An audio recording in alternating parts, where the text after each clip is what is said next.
Hey guys, I want to talk about something that's really important that often gets overlooked, and that is just having a good first aid kit on your boat. I picked up this one from Surviveware.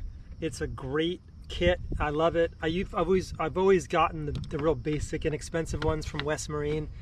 I think Orion makes them and stuff, and they're fine, but they're not that great because everything gets wet. The bandages aren't really good quality. And they're not very robust. I mean, they're real base, they're bare bones stuff. I mean, basically like something you'd get at Walgreens. So when you're out on the boat, you have to you have to prepare for injuries that maybe are going to be more severe, and you're going to have to more than likely take care of those injuries before help arrives, because it will take some time to have help arrive.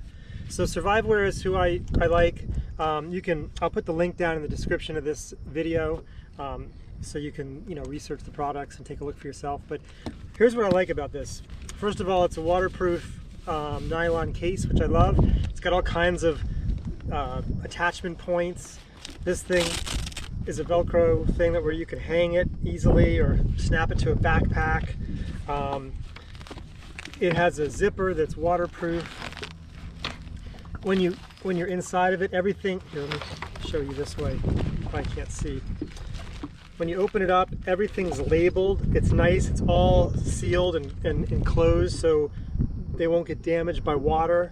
But I mean, it has everything: bobby pins, Q-tips, scissors, ace bandage, gloves, all kinds of dressing wounds. They label for what kind of injury it is, so you can get it. I mean, this is a really cool thing, and it's a really good thing to have.